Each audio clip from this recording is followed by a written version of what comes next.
Bisa belajar Islam dan bahasa Arab. Inna anzalnahu Qur'anan Arabiyyan la'allakum ta'qilun.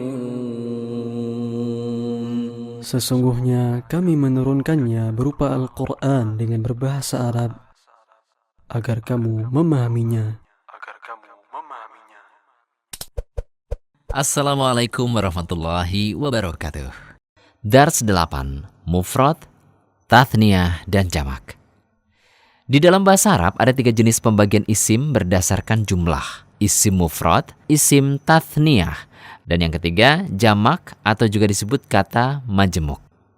Jadi yang disebut jamak bukan lebih dari 1, tetapi lebih dari 2. Kalau untuk 2 sendiri itu punya istilah khusus, yakni isim tathniyah. Kita akan bahas satu persatu pembagian isim berdasarkan jumlah di bawah ini. Yang pertama, isim mufrad. Isim mufrad atau kata tunggal adalah asal dari seluruh bentuk. Artinya pada dasarnya seluruh kata nantinya akan merujuk pada isim mufrad ini. Tathniyah adalah perubahan dari mufrad. Kemudian jamak adalah versi jamak dari isim mufrad. Oleh karena itu, supaya mudah nanti ada kaidahnya atau rumusnya. Kata tunggal yang sering kita temui di dalam percakapan sehari-hari dijelaskan dalam tabel di bawah ini. Qalamun, sebuah pulpen. Kitabun, sebuah buku. Muslimun, orang Islam atau seorang muslim. Muslimatun, seorang muslim tapi untuk wanita, yaitu disebut seorang muslimah. Mu'minun, seorang yang beriman. Mu'minatun, seorang yang beriman untuk wanita atau disebut mu'minah. Jadi dalam bahasa Arab dibedakan antara yang mudzakkar dengan yang mu'annath dengan cara memberi ta' marbutohnya. Contoh untuk mudzakkar, muslimun. Dengan cara memberi ta' marbutoh menjadi muslimatun. Kata mu'minun, begitu ditambah ta' marbutoh menjadi mu'minatun. Sedangkan kata qalamun dan kata kitabun ini termasuk isim li ghairi aqil atau untuk sesuatu yang tidak berakal. Bahasa sederhananya ini adalah kata benda. Adapun muslimun, kemudian mu'minun ini termasuk lil aqil, artinya berakal. Nama-nama ini atau sifat-sifat ini digunakan untuk manusia. Kita perlu mengetahui adanya istilah lil aqil, ada pula kata-kata yang masuk ke li ghairi aqil, yakni kata-kata yang tidak berakal. Ini penting untuk bisa mengetahui rumus perubahan dari isim mufrad ke tathniyah dan jamak. Karena ada sedikit perbedaan antara perubahan dari isim mufrad ke jamak untuk lil aqil dan untuk li ghairi aqil. Insyaallah kita akan bahas kemudian. Yang kedua, isim tathniyah atau kata ganda. Rumus merubah dari isim mufrad ke tathniyah, alhamdulillah sangatlah mudah.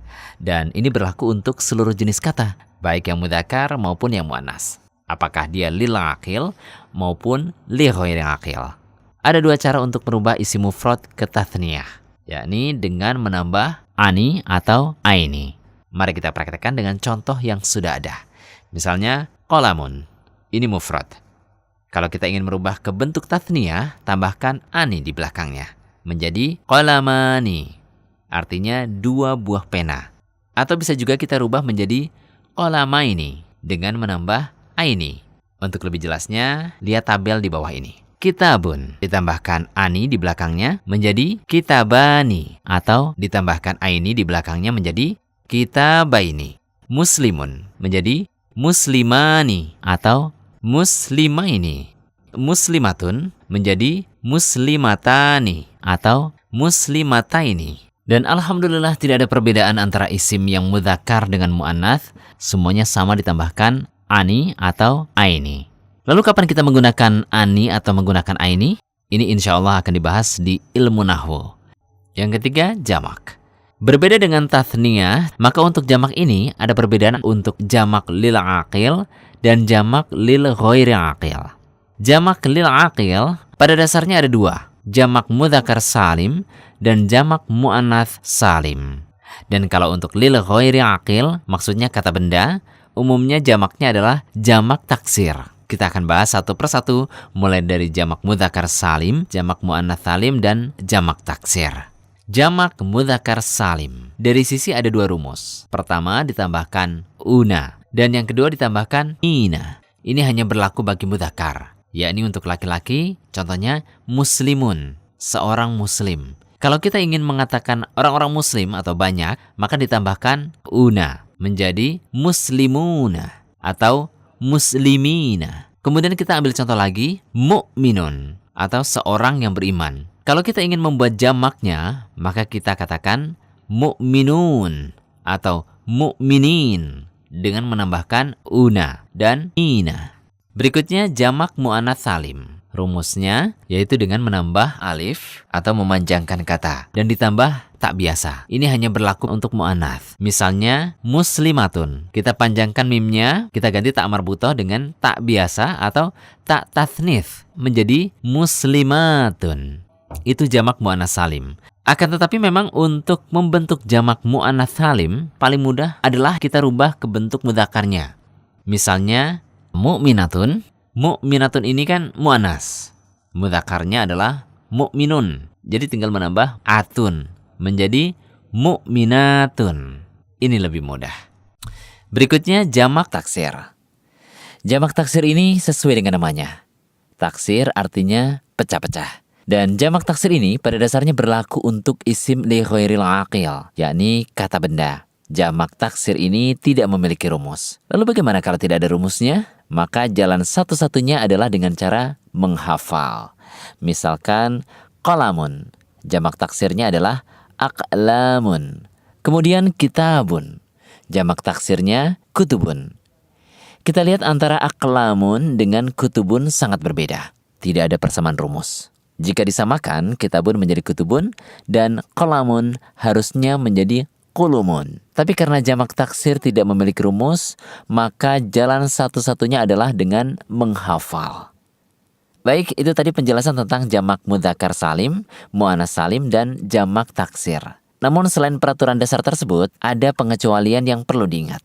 Bahwa tidak semua isim li ghairil aqil atau kata benda, jamaknya adalah jamak taksir.